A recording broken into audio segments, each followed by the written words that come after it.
It's spooky season, so I went to Salem, Massachusetts. There's me doing a spooky. And I went to the visitor center and I asked about the town's Black history, and the guy behind the desk looked me dead in my eyeballs and he said, "Oh yeah, that's in Boston."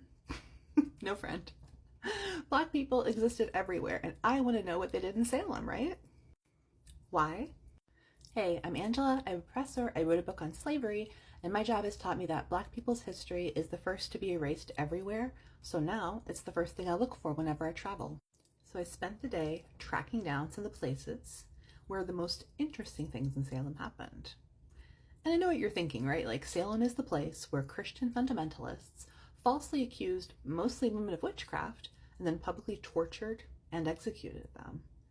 And yeah, that is interesting in a horrible sort of let's not think about this next election kind of way, but beyond the witch trials, Salem is home to some very subversive but not very well-known Black people who changed the course of all of our history. And this month, I'm going to tell you all about them. So part 1 was Tituba, who got wrapped up in the Salem witch trials. Part 2 was the Salem slave trade, and that one includes a violent uprising at sea that I think will make you all very happy. Part 3 was the Black women abolitionists of Salem who met at the Lyceum. But that wasn't enough, because I found another one and I have to share her life with you. A woman by the name of Venus Chew. So there's this most famous graveyard here, right? The old burying point on Charter Street. And it's adjacent to the Witch Trials Memorial, and it holds some of Salem's oldest white residents, including the people that presided over the accusations of Tituba, by the way. And that's the one that the tourists are led to, right? That's the one that has staff and a line you wait in, and it's a pretty big deal cemetery. But a few streets down on the edge of town is the Howard Cemetery, called so for the Howard Street church it belonged to, which is no longer there. This church, however, opened its doors to Black abolitionists who wanted to organize and send aid to the South. Sadly, there are no more photos of this church, which fell into disrepair shortly after the Civil War. Its cemetery is all that remains.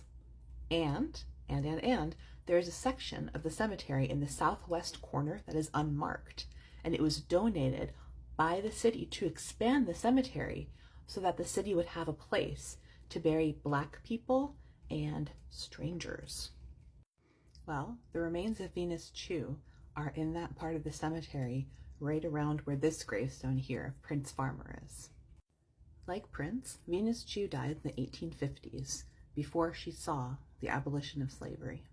Now, the whole reason anybody would even know about Venus Chew is because of a plaque on the home of Henry Chew. And this is what it looks like today. And this is a little closer to what it would have looked like. And things like that are the reason why I grew up believing that white people freed the slaves, right? Outside of a quick 10 minutes of Frederick Douglass in school, I had never heard of Black abolitionists until I got to grad school. Anyway, I'm going to tell you everything that is left, at least that we know of now, of the history of Venus Chew and her family, because she deserves to be remembered. So Henry Chew was listed in the 1833 City Directory of Salem as a mariner living on North Street, and he was a free Black man. Records indicate that he lived at the Greek Revival home on North Street for a number of years with his family, including his wife Venus, whom he married in 1801, and several children. And although the Chew family were of higher status than many of their enslaved counterparts in the South, they weren't as well off as some of the more famous Black abolitionists that they worked with. Life was not easy for them, right? The couple buried several children in the time that they lived on this home here at North Street, including a son born the year that the house was built. Just 14 months later, the little boy died of an unnamed illness in 1834.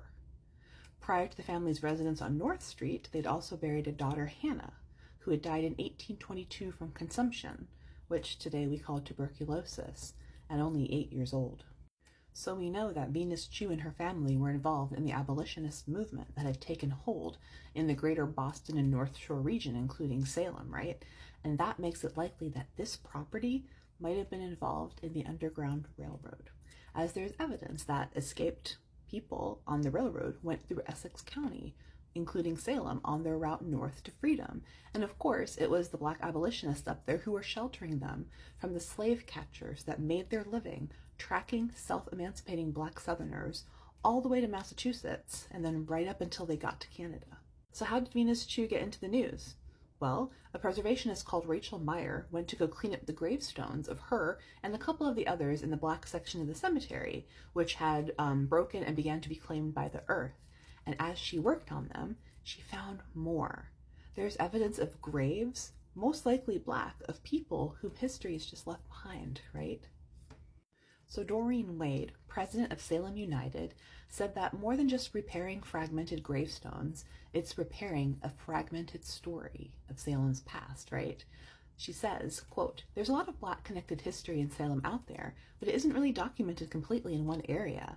And that's one of the projects that Salem United would like to do when we finally get a building and make a black museum."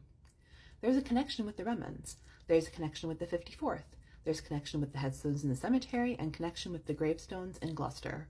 But there isn't one location where all this history is documented and preserved. So to her, it's clear that the graves were segregated given the layout. And one of the other issues with that is that many were buried without an indication of their race, meaning that their race was effectively buried with them. And that's why it's important to watch these talks and to read this news and to follow groups like Salem United on your socials, to like, to share, to generate interest in black topics, regardless of who you are, right? Because without black people, the rest of our history is pretty anemic. You might end up like me, thinking that white people ended slavery. How embarrassing. Anyway, stay tuned, like and follow, because spooky season is just getting going, and I have a ton more of Black Salem for you.